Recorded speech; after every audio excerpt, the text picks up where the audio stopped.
Okay, it's Keith from Sunsynk. I have done many presentations around South Africa.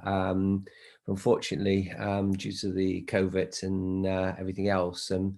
Normally I'd be in Hong Kong, but I'm actually in the UK at the moment. So this is the UK office. So today I was just going to do a very basic presentation about our inverter, and to give a very basic understanding, because some people don't quite get the understanding on certain things and don't follow some of the issues and how it functions. So I'm just going to go through it's a basic introduction and to try to give you an understanding what it's all about. You can see there's a couple of inverters behind me. So we do from 3.6 to 12 now. We do 12 kilowatt. So let me start off and I can explain a little bit more what's the difference and why our inverter is different to other inverters. So I've just changed my video across. So this is a pretty standard, focus it. So this is traditionally what everybody's familiar with when you're looking at an inverter. So you've got a battery, an off-grid inverter, a changeover switch.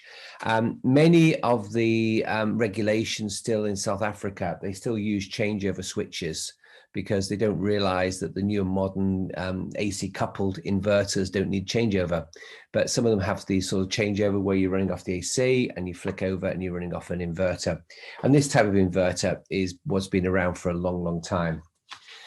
So looking at our inverter and looking at some of the more modern inverters, and I mentioned that because the first drawing I showed you, the first one, I just go one back, many of inverters still sold in South Africa, and a lot of the cheaper ones work in this way. You have an inverter, you have a relay. When it's running off grid, clonk, the relay goes through the inverter. There are lots of problems by doing it this way. And the problem is you're governed by the size of the inverter.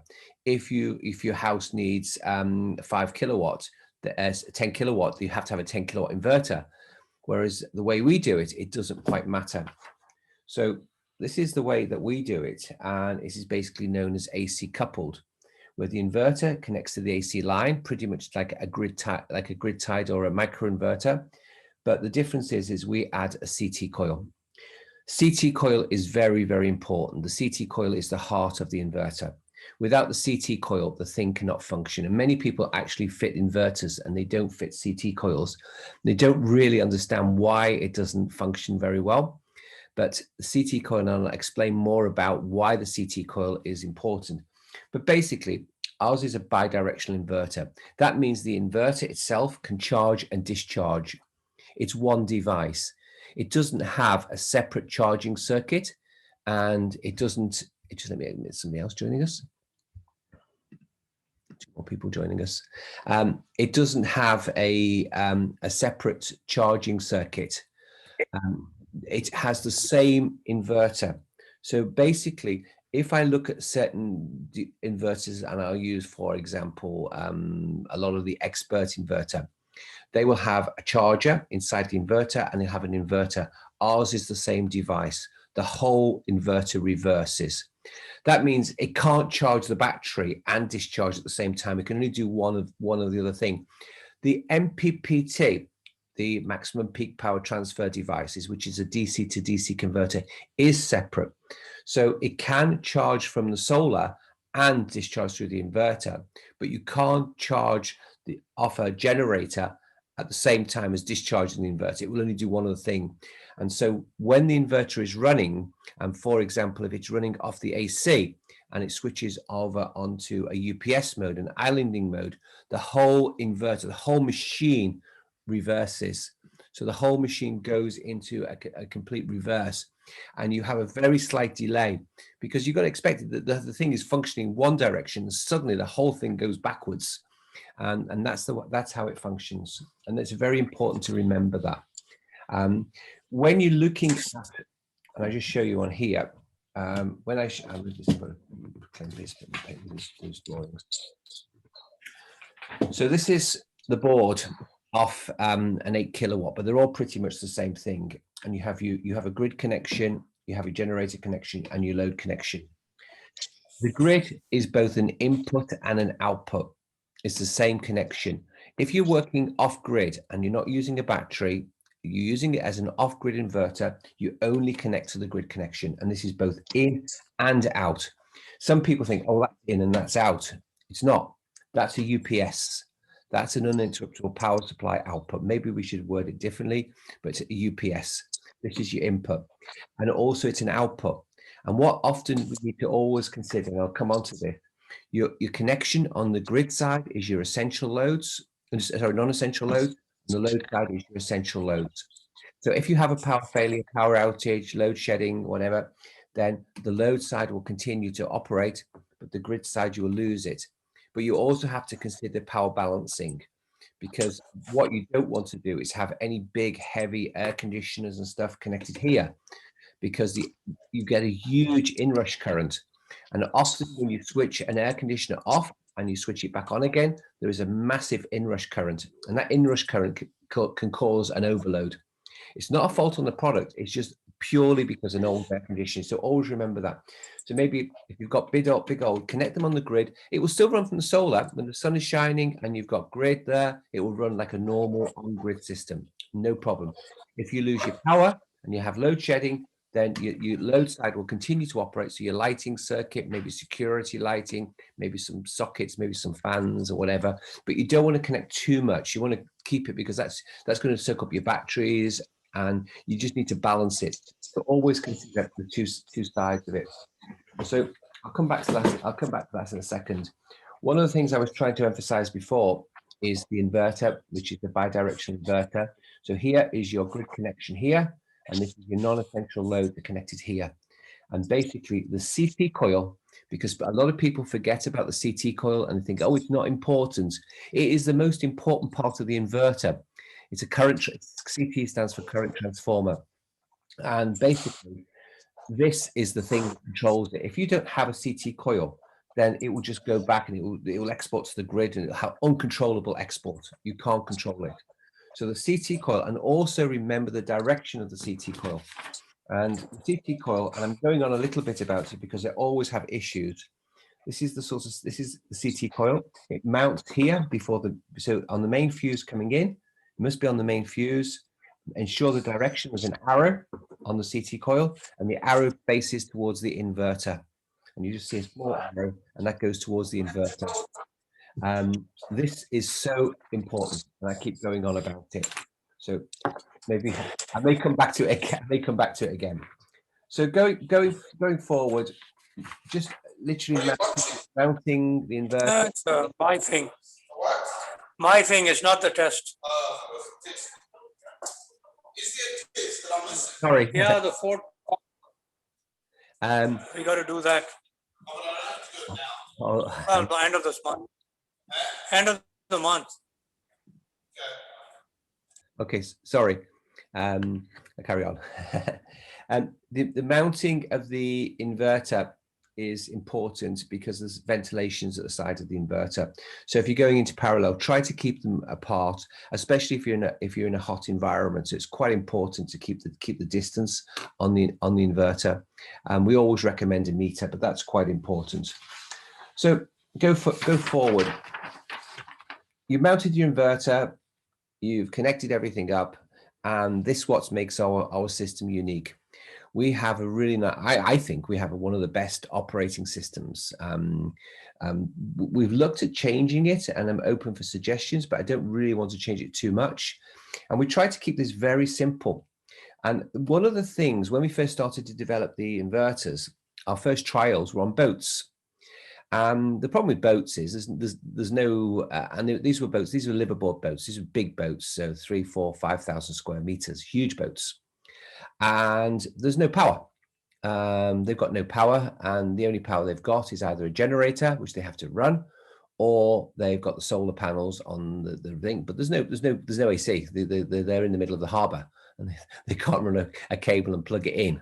So it was very important to always consider what went in and what come out, and especially if you're on off-grid systems. And this is nice because you can see very clearly how much you've produced, how much is going out each day.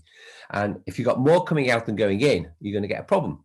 And the users get that. They totally can see that. Here, very clear, your state of charge. So this bar chart here can very clearly show this is an accumulative day figure. So all these are generally, apart from the state of charge, these are all accumulative. So here you see your solar, what you've generated in the day. You see your state of charge with your battery level. If you're running a generator, we show how long the generators run for. And of course, we've got buy and export power on a cumulative. The dials at the side are real time. So as things ramp up, if the sun is shining, it's great. You'll see the dials all shoot up and they'll come by right up. Customers love it, absolutely love it. And it's so easy to see, and you can see straight away exactly what's going on. But the most important thing is I always try to explain to customers, you know, they say, oh, my battery's gone flat. Well, how much power you used? You know, if you've used more than you generate, of course it's going to go flat. But so it's important, and people get that. They totally get that. We also added here because people we got asked by some of the installers about putting the name on, and you can put your company name on, which makes it quite nice. Or if you guys are brave enough, put your phone number. And I know some of the calls I get, and some of the customers are very, very interested in lots of things and want to know every ins and outs. And I apologize because I get so many text messages and WhatsApps and emails. Sometimes I'm a bit slow to respond. We're actually getting some extra staff, and we'll improve on that. So I apologize if you send a message to me and you don't always get a reply. There's a couple of other things going on here. You see, obviously, how the inverter is on. And this also, when you're doing an update, this icon changes when there's an update going on. You see here, this cog is to access the programming. It's a simple program. This also changes color when the generator is running. So if you're running a generator, this will change color. So you've got lots of things going on. And we also add helpline pages. They're very basic. It's more for sort of end user, and they can click it and they want to see what it's about, and they can do, and it gives a simple explanation. But this is the thing that accesses it. The other thing is, by clicking the various dials, you can access different things. Now, if you actually click on the bar chart itself, I don't know if you've seen these, you'll get this flow chart, the system flow chart. And I love this because this shows you exactly what is going on. And you can see you've got the MPPTs. You'll see the power come through the MPPTs, each MPPT, the accumulation of the power. And then you can choose. You can decide, do you want to use that power to charge the battery first, or you want to use the power first? That's an important point, because if your battery is low, if you decide you want to, the most important thing is to have a full battery, then you will direct that power to the battery, and I'll show you how it's done. Or you can use it and any surplus will go to the battery. It's two different modes of operation. So charge battery first. If you're charging the battery first, and you may have lots of power coming off the sun and you're charging the battery first, you may well end up drawing power from the grid. So your grid could be supplied. You say, well, it's sunny, it's really sunshine, I'm generating 5,000 watts, but I'm still drawing 2,000 off the grid. Why? Because you probably directed the energy to charge the battery first. And so a lot of people do, because they want the battery for load shedding as an emergency. So they put the solar first, go to the battery, and secondly, go to the load. And if that's the case, you will draw power off the grid because the batteries, or you can have the power go into the load first and the surplus power go into the battery. And you can choose what you want to do with it. You see here your three outputs, which is your grid connection, UPS, which is the load, and the auxiliary, which is the generator. It's worded slightly different here. So your grid, UPS, auxiliary. So auxiliary we call as a generator, but it's actually an auxiliary, and it can do lots and lots of things. The UPS is a UPS load, uninterruptible power supply, which we call the load. So this is your essential loads, UPS, uninterruptible power supply, stuff you don't want to fail. And here is your grid. So by actually clicking onto the one of the dial, you will actually see this. You get this matrix, which is just another form of the first page. And in fact, when we're going over to our new 3-phase, and I explain that in another thing, there's a lot more information here. But on this page, obviously giving you the basic information of the battery, giving you what's going on at the inverter, the power. It's telling you the load. It's got the grid power, and here we're also actually showing you the CT. So here's the CT. This is the external CT that you pick up. There is CT coils inside the inverter. Now, just before I go on that, We have a few people mention questions. They often say, oh, they look at the wiring on here and they look at our internal wiring. And some people say, oh, but we see negative, marked negative or positive or whatever on the internal wiring. That doesn't matter. It doesn't matter. Always use the connections that's marked on here. There are some reasons why we change it around on here. And the reason why they're actually changed here is because some people link the neutrals together, have a common neutral buzz. And we had an issue in the past because we put our internal CT coil on the neutral. And when they were linking out the neutral, gave a problem because they actually bypassed our internal CT coil. So we swapped some of the wires around. So it doesn't matter. That's just something that happens. So I point that out because it's a general comment. I go on and on about CT coil. One of the things is here says CT coil. If this becomes a negative, if this is a negative when it clearly shouldn't be a negative, then you're actually the CT coil is backwards. Again, is a common problem. People often do have it backwards. And we always pick up. Going back onto the main front page here. So if I press this button here, this will take me to this page. This is the navigation page. I'm showing it on drawings rather than showing it on the main unit because it's just easier for me to explain it that way. But this is the navigation page. First one is your basic settings. I'm not going to go through so that's basically if you want to turn the beeper on and off. The beeper's annoying you. Some people, the beeper defaults on. You want to set your name on the unit. You go through basic settings.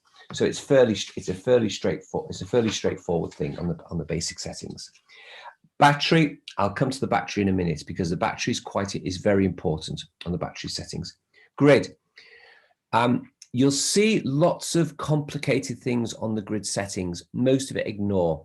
There are certain regulations, for example, in Australia, and they have some rules and whatever set by the power company, which is absolutely nothing to do with South Africa. And people say, well, what's this? I'm not even going to go through it because it's fairly complicated. All you need to look on the grid is your high voltage, your low voltage. This should be fairly tight unless you're sort of at the end of a line, or some people using swirl line. Where if you're on a swirl line, you might get massive changes in voltage, especially I know like sort of Namibia, they're on swirl line, which is a single wire with a neutral which is returned by the ground. But generally the main should be stable-ish. If you get a grid voltage which goes very high, really high, that's often due to what they call a lost neutral. And with the three phases creating a neutral, that's dangerous. And the inverter should cut off. And if it cuts off due to a very high voltage, then there's a problem. You need to investigate it because that's dangerous. And if I've seen it, and I've seen it in the UK once. I've seen it in South Africa about 20 times. Where people have stolen a neutral cable because they felt it's the safest wire to steal. And then suddenly the grid creates the three phase creates its own neutral, but the neutral can reference off another phase, and therefore the voltage on the phase that you're picking up can rise massively or decrease. So it's quite dangerous. Advanced settings, I will explain another thing. Advanced settings, I'm not going to go through now. Auxiliary load, this is where we're using the auxiliary or the gem port. It can be working a generator. It can be working microinverter. And again, this is more of advanced, and I'll go through this another thing. Fault codes. I just mentioned one thing about fault codes. Fault codes is a diagnostic tool. It doesn't mean the inverter is faulty. Ek het vir jou die tokens gestuur vir daai drie prepaid meters. As hulle is, dan moet jy sorry, can somebody said it doesn't mean that the inverter is faulty. The fault codes is a system diagnostic tool. It's a tool. It means there's something wrong with the installation. And I try always to explain about fault codes. Come back on my video. people don't get it with fault codes. You think, oh, it's got a fault, whatever, fault 29, or a paralleling fault or an overload fault. It means there is a system problem. It doesn't mean the inverter is monitoring the whole system. It's monitoring your solar panels. It's checking you've got no air fault on the solar panels. It's checking your voltages aren't over voltage. It's checking your current is not high. It's checking everything. There's lots of things going on in the inverter because the inverter has to shut down. If anything goes wrong anywhere, the inverter must shut down for safety.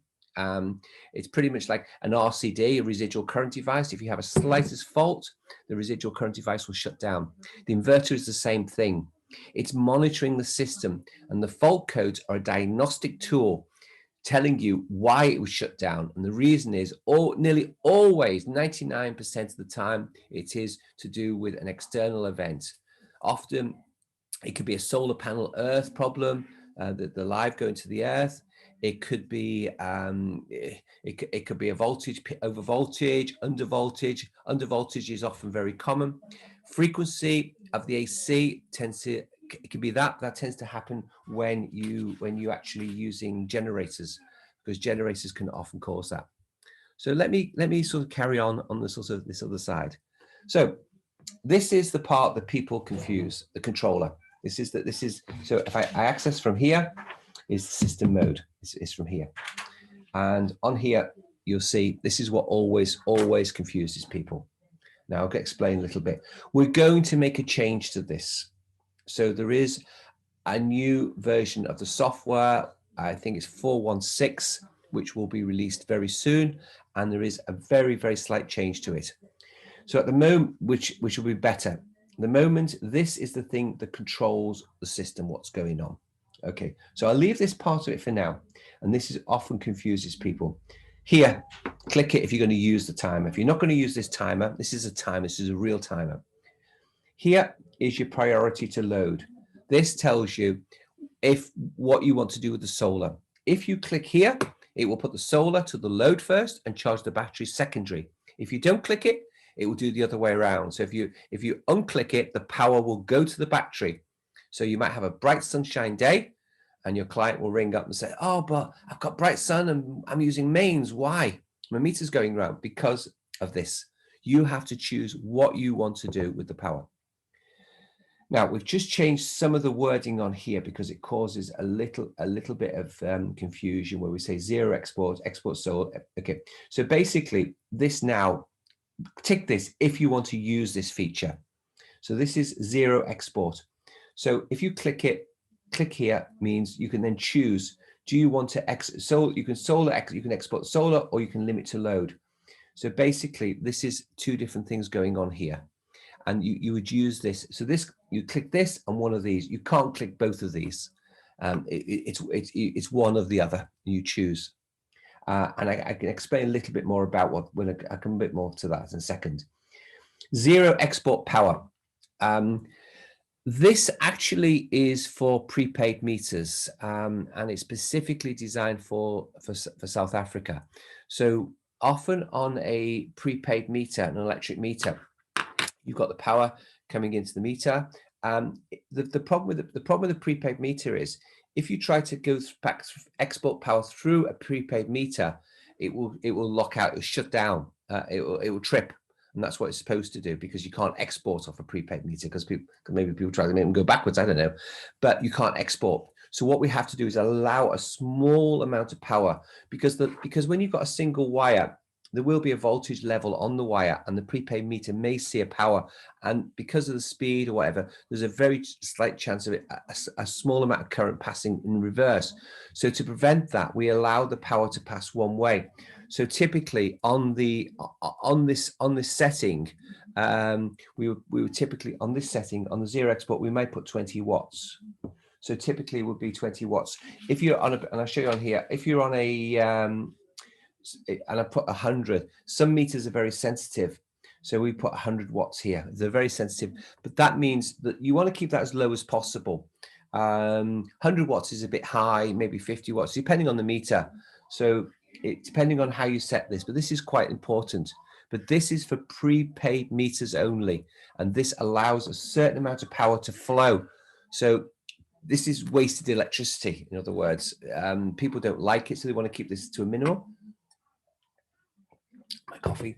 Right. This next one, maximum cell power. This is actually the global power of the inverter. So this is the inverter's global power. It's the maximum power the inverter can run. It's very important. It's not your cell power, it's the whole inverter. Often we see these set to 0. If it's set to 0, the inverter won't work. So it's very important. Sorry. So carrying on this, the timer here. Use timer. This is real time. So basically you set the time, and this is when it will activate. If you don't put any tick in here, it will switch off on that time. So on here at 24 at midnight, and the power is 2000 watts, and it will tell, I want the generator, the grid, sorry, to charge my battery to 100%. That's just an example. So at midnight, I want it to charge to 100%, and I can click here and it will take it to 100%. At 6 o'clock, okay, I want to stop it. I want to allow to 20%. So this is a stop signal. So this means stop because there's no tick on here or here. We are going to add it and put a tick on it because it does cause some confusion. So with no tick, it means stop. With a tick, it means start. So this always does cause a problem. It does take a bit of getting used to the controller, and that was one of the reasons we have made the change. So on the version 4.16, you will see it's a much easier work. But when you set anything to charge or discharge or your battery level, you must also make sure you've done the other settings with it. So without the other settings, would give a problem. And I'm going to just skip a couple of the pages too, because they're not really relevant. So going forward, move my camera to the other. Sorry. Okay, back. So, controller is absolutely the heart of it. You don't need to use the controller because the unit will naturally work as a UPS. So it will work as a UPS if you don't even use the controller. But one of the things you must do is you must set your battery setup. And I'm going to show you onto the battery setup now, because that's important. If you're going to charge or discharge, you must make sure the battery can do it and the battery settings are correct. So on the battery setup page here, and this is the, of course, you've got your battery type. I'm not going to go into that because I don't, otherwise I'll take forever if I'm going to every point. But your battery type is you choose whether you're running as an AGM battery or a lithium battery. When you're running with a lithium battery, and we'll just focus on the lithium battery, you must make sure you've got communications. Absolutely must make sure you've got communications. This is on here. This is check your communications. You put your cables in. So you put your connection here to your battery, whether it's a CAN bus or it's an RJ45 or whatever. You put your connection on, it will go into the battery. You have to follow the battery specification, and you must make sure you have communication. If you haven't got communication, you will see a screen like that. When you click on that particular button, when you click on here, you'll get a screen like that. It means it's not communicating. If the battery is not communicating, all your state of charge and all your figures will be completely skew with. It won't give you correct figures. And if the state of charge is not giving you correct figures, then the controller can't do a correct job and everything won't work. It will be a complete mess. You must make sure that you get something like this. You will see a very clear thing coming from, this information is coming from the BMS, the battery management system. If you don't get a very clear message like this, then you've got a problem. And this happens a lot. A lot of people don't realize the importance of the communication. Now, if you're going onto, I'll move back, if you're going back onto your battery here and you haven't got communication, or the battery can't communicate, and we've just got a list of all the batteries that we recommend. There's lots of batteries we recommend, but it doesn't mean that all lithium, we don't mean that all lithium batteries can communicate with our inverter. So because the inverter is one half of the battery management system. So the battery management system is saying to the inverter, look, this is my state of charges. The reason why it can do it is because when you want to measure a battery's condition, people use voltages. And the battery management system can take the voltages. Now, when it's away, when the battery is further away from the inverter, then you've got the cables and you've got losses in the cable. And because of the cable losses, it's very, very difficult to actually know what's going on. And so these losses, you can't get a correct figure. And this is part of the problems that you will have if you're using AGM, lead acid batteries.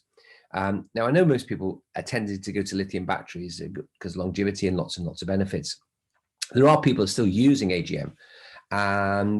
And also, if you have a lithium battery that's not communicating properly, and you've got to go to your AGM, then you must set this up as an AGM battery, and you need to know these voltages.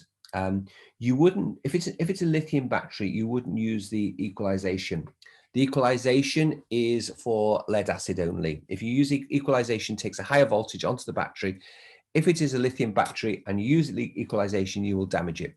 Never, ever, ever use equalization on a lithium battery. So these should be set 0, 0. These voltages here, if you're using a lithium battery without communication, then you have to know these voltages. Now, there are lots of batteries turning up. I'm seeing lots of sorts of companies and lots of these little battery manufacturers turning up, and their communications are not very good, or they're not compatible with a lot of inverters. And it's important because, you know, batteries are really, really important to communicate. But if the battery is not communicating, it doesn't matter. As long as those settings are correct, and you must get that out of the battery. If you have a wrong setting and you try to overcharge the battery, then that's where you get a fire. You got fire risk. So you need to make sure they're correct. Otherwise, the thing will go on fire.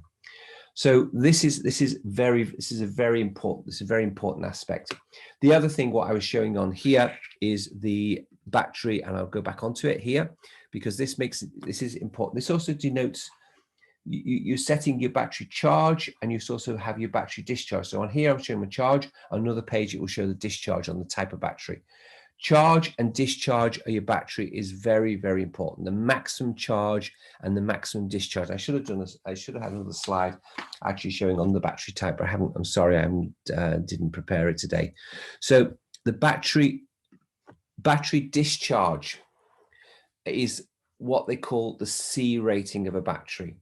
The C rating is and you need to calculate, so if you have a C rating of the battery, if the battery is a 100 ampere hour battery, so 100 ampere hour, 48 volt would be a 4.8 kilowatt hour battery, but this 100 ampere hour would relate to the C rating. So if the C rating is 0.5, that means you can draw 50 amps charge, discharge. You can't go more than that.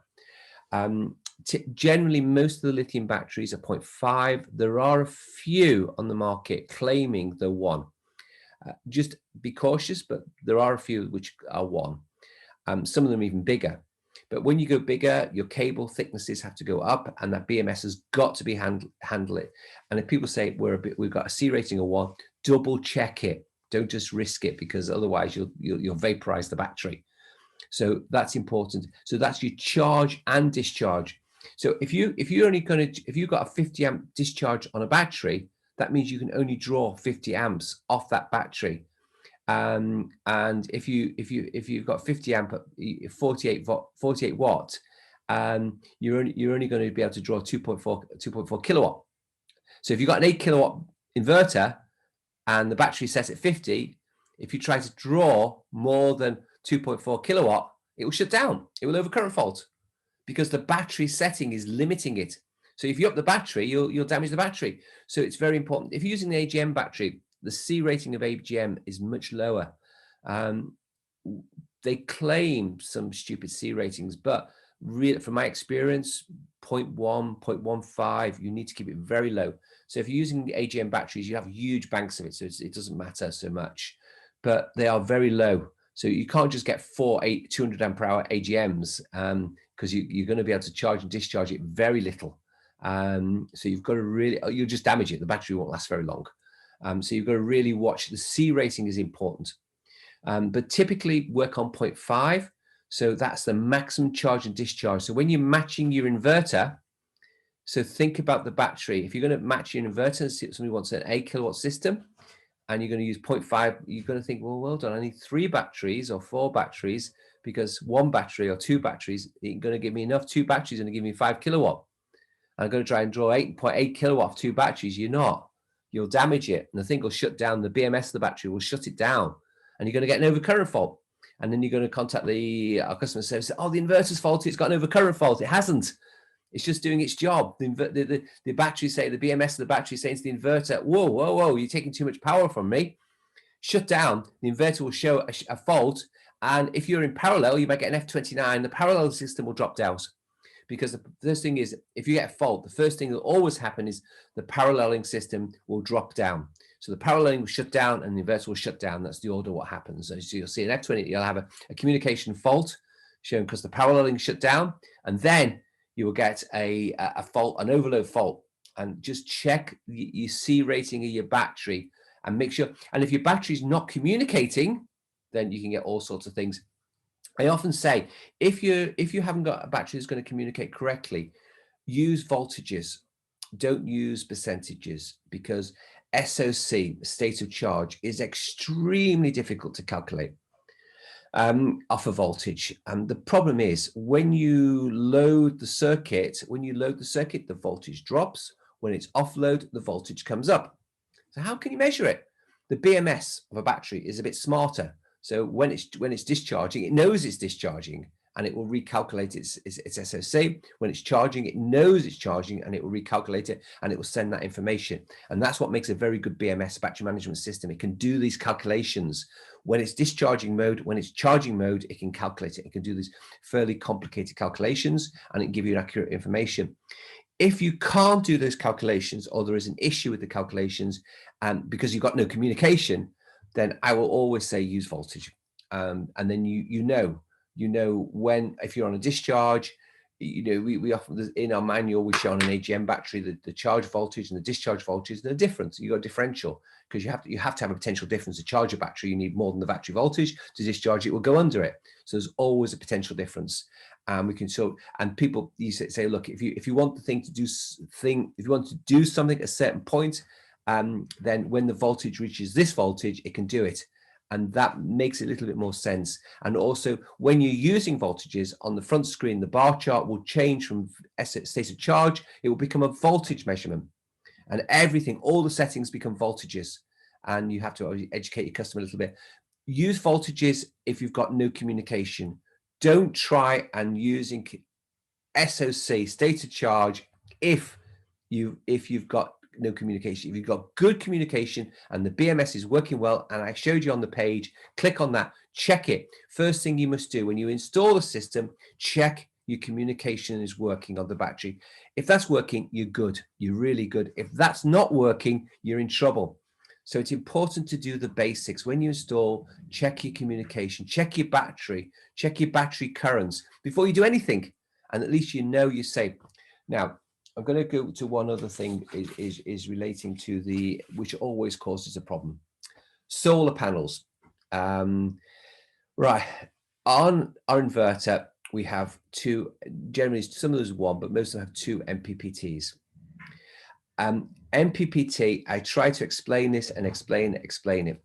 The most important thing about it is voltage. So voltage again. It doesn't matter. People say, well, I'm going to put so many watt array. Fine. You can do whatever watt. You can have a 1 billion watts array, but your voltage mustn't exceed. The inverter will pull what it needs. That's what the MPP does. The MPPT does is it actually pulls what it needs. As the voltage goes higher, the current from the solar panel will be reduced, because if you actually look at you're looking at your wattage.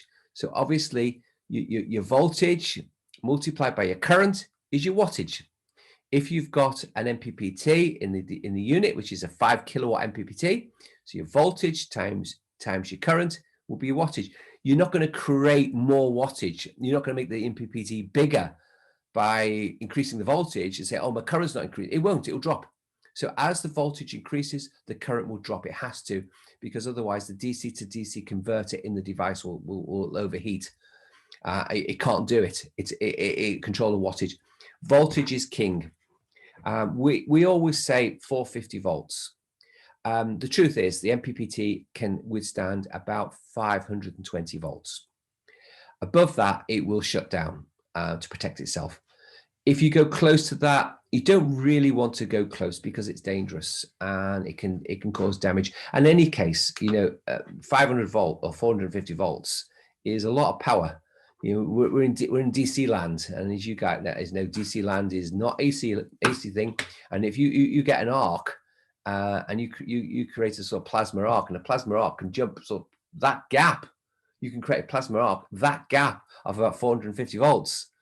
On AC, you're like, well, tiny, a couple of mil, if that.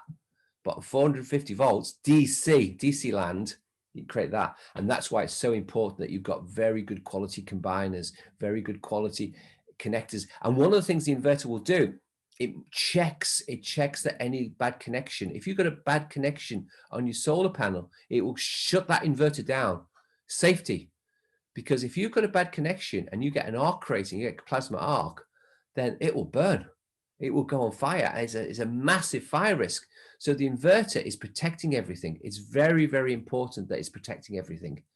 So voltage is important. You can calculate your size of your solar array and however you operate your solar array, but please always just look at your voltage before you connect it. You look at your panels, your voltage aside, your VOC, voltage open circuit. And some people say, well, the current is dropping and my voltage goes up. Of course it's going to drop. It's the wattage. It's going to drop. And that's what it does. It's a tracking device. It tries to make the most of the panels. Really, you don't want to oversize the panels too much, the MPPT, because you're just wasting energy. You're just wasting the panels. It may give you a bit longer sun day if you wanted to, the sun hours, because obviously, I think in South Africa, you've got a Radiance figure of 5. UK, we've got a Radiance figure of 1. There's no sunshine. Sometimes it surprises me, but basically, like the Radiance figures, it doesn't exist. So it's a different thing, and I will talk about for our UK customers, it's a different thing altogether. So I've tried to cover the basic understanding of what the inverter is. It's a bidirectional inverter. I've tried to explain about the importance of the CT coil. I've tried to explain about the importance of the battery, that it's communicating and the settings are correct. And I'm talking about the panels, making sure your voltage, your VOC is not over voltage. If you follow all of those basic rules on your commissioning, it will work. It will work fine. Often faults, as I say, are caused by maybe a faulty solar panel, a bad connection on a solar array. Sometimes people have issues with RCDs, which I'll go into completely, because RCDs, residual current devices, tripping, are a completely different thing. And yes, there are issues, and depending on who wiring, and especially see some terrible, some people with wiring the neutrals to the earth, which I know, I get it, it happens a lot. And then you're trying to run it through an RCD, and RCD needs to see what goes in, what comes out. And if your neutrals then divert it back to the ground, RCD will trip. So yes, which we'll cover some of that. But so today was basically just trying to cover sort of basics and why our inverter is nice. And quite honestly, it is. We have an amazing piece of kit. We've been working on this. I always call it work in progress, because we always try and make it better and better. And why Sunsynk? Sunsynk, our operating system is different. We have a different operating system. And we, quite frankly, I think we have the best operating system. We have a really nice operating system. Things occasionally, things happen, or external things happen, or lightning strikes happen. And it's also important to got some decent protection equipment using on your solar panels, fuses, lightning arresters. Because if you're going to get a lightning bolt hit a panel or close by a panel, then it will blow the panel, it will blow the inverter. And our inverter is a strong piece of kit. It's really strong, but lightning is stronger. So you need to make sure that you've got that. So anyway, that's basically what I'm trying to do today. I'm going to do some more information. So has anybody got any questions? Anybody want to ask me anything? Nope. Okay, well, if you've got any questions, feel free to ask. I apologize once again if I don't always reply on time, but I try to. I'm going to do I'll do some more in-depth courses. So today was just a very much an entry course. I'm going to do some other things, which I'm going to talk about wind turbines and using wind turbines. Yeah, I got a question. Yes, sure. You can, if you want to ask a question, just come up onto the forum. Okay, I just want to ask one question. We've covered the basics of the inverter now, but you can also parallel these inverters. Are you going to cover that in a later stage? Or? Yes, yeah. I'm going to do that because there's two ways of paralleling. One is on 3-phase and a single phase. There is a video on YouTube which I did showing the 6 inverters in parallel on a 3-phase configuration and some of the problems that you incur. But I'm going to do that another because it's the paralleling. I need to explain everything and go through it as a complete topic. So I will do the paralleling. I'll do that probably next week. And if other topics, because there's lots of other topics I need to cover, because the inverter does so many things. Because you can use it for load shedding, controlling a generator, controlling wind turbine. It does everything, and we try to think of everything when we put into the firmware, into the operating system. So yeah, and they parallel very nicely. Okay, what also on the manuals is if you do paralleling and you put a generator, then you can't use the generator input, but we'll cover that later. Yeah, you can. The reverse current. You can put generator onto. You can put. We can cut a specific question.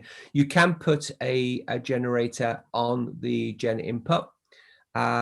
You also just one point. If you talk about generators, how the unit operates, and I'll just go because it's okay. It's good to actually talk about these things. I won't go into massive depth, but let me just get the slide with the.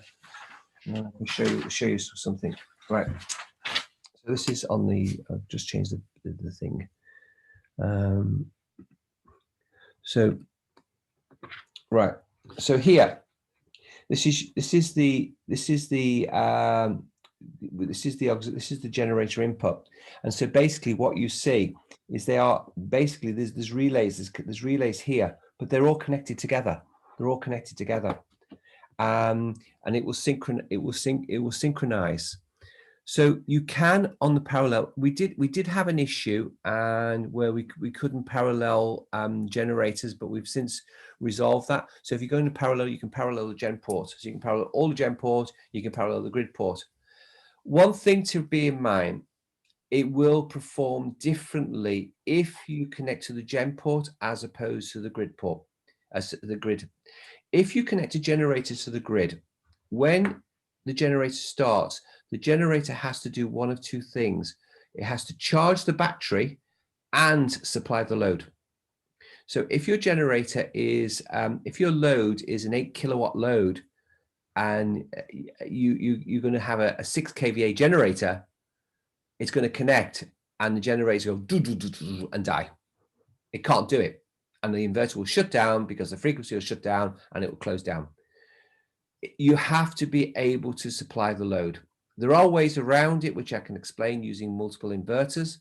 But if you just a simple single inverter or a 3-phase inverter, the generator must be big enough. Now, it doesn't just have to supply the load, it has to charge the battery because the inverter component will reverse. So once you put the generator, the inverter is running in one direction, it's discharging from the battery. Now, the generator is going to charge the battery, the inverter reverses. And so the generator has to charge the battery, and the battery could be charging at 160 amps. So the battery could be charging at 8 kilowatt, and your load could be 8 kilowatt, 16 kilowatt. It's a 16 kVA big old generator, and it has to be powerful enough. It's not going to drop because when I've experienced this, I've seen it happen. And when the generator connects, you suddenly get a slight slowing down the generator. Your frequency goes out, and you're not running at 50 hertz because the generator connects, and suddenly the generator goes right down to 40 hertz. Goes on, it comes up, the regulator comes up on the generator. Rubbish generators and not powerful enough will cause that problem, and the inverter will trip out, and you'll try and do it again and again and again, and it won't work. It won't work. It will just go off and on, off and on. We did do a change. So if you connect on the gen port on the generator, and providing that generator is going to provide the whole load, if you're on a 3-phase load, it might be a big old load. The battery will jump the charge. It stages the charge. So what it does is, if you go on the grid side and it connects the back, it will instantly bump. It'll go on, and the batteries will start charging. If it goes on the gen port, it uses that. We put a staged charge, so it gives the generator a fighting chance. So if your load is fairly low, rather than suddenly hitting it trying to charge the batteries at maximum, it just stages it, but slowly increases the power to the battery charger circuit, because it's just trying to help the generator, because otherwise if the generator slows down too much, the frequency goes out and then things shuts down, and you're just going to cycle and never work. I don't know if that answers some questions. Yes, it did. And then second question I've got. What is the recommended maximum distance from the inverter to your DB board? Okay. So on the inverter, which is the on the CT coil, we say 20 meters. I know I've seen it work up to 30-40 meters. It depends on how much interference. We use a twisted cable because it's the ground going around it, so use a twisted cable is best. 20 meters, no problem. We say, I think on the manual says 10 meters, but 20 meters, no problem. I've seen it done where there's no interference, longer. 25, 30, 35 meters I've seen. If the coil is going to go alongside lots of other cables and there's interference, then it's going to be much shorter. It will start giving problems. And then you're going to get all sorts of issues going on. So try to keep 20 meters or less. One of the things we're looking to develop is a wireless CT coil. So this is one of our developments is for our inverters, is to have a wireless CT. So which I think it will be a great opportunity. It means you can fit the inverter anywhere, absolutely anywhere, and the CT coil could be fitted. Could be communicating. So it'll make life much easier. Even for me, we've got a showroom here, and I want to put the mains coming into the building. It's miles away, so I can't even run a CT coil. It's too far away. So I just have to, we've got a local setup here. But if I want to actually feed this back into the building, then it's a big problem. So we're looking at wireless CT coil. You can't use a conventional wireless CT coil. So normal wireless CT coils are no good because the speed, so our CT coil is going to work very fast and send the information very quickly. So, but it's something we're looking at now. So generally there are sorts of battery operated wireless CT coils that people are using for power management, but they won't work. Because the speed has to be very fast reaction, otherwise it will give somebody give problems, especially for example on prepaid meters. But this is a future development. The answer is ideally 20 meters maximum. Sometimes if you get in very quiet, quiet like noise on the mains, or then you may get further. So okay, any other questions? Keith, hi, Toby here. Thank you for your presentation. Very informative. Keith, I'm battling. I've got 3 Sunsynk 8 kilowatt inverters, a master A, B, and C, and each one feeds a phase. Now, we've checked phase A to the grid, to the first phase of the grid, the second and third phase. My only problem is my BMS on inverter B and C doesn't communicate with inverter A. Inverter A is I can see all the information, but the BMS on B and C is all those zeros. What am I doing wrong? Right. Have you? Okay. So if you're on parallel system, which is Modbus 1, the first one, if you're on a 3-phase, you know the class is 3 masters. The first one is the master overall. The battery can only communicate with one inverter, which is Modbus 8, which is the very first one. So the first one, Modbus 8, the first one, Modbus 1, phase A is the number 1. It can only your battery. So your battery array, is it all communicating with the first inverter? Yes. Yeah, the CAN is connected from my master battery to the CAN of my inverter A. Right. And have you got any? And how is the battery connected? Okay, just gonna switch it off first. Hold on. Sorry. Okay, sorry, just repeat that question. So your batteries, have you connected batteries? How have you configured the batteries? So basically, the inverter can only communicate with only one inverter can communicate with the battery array.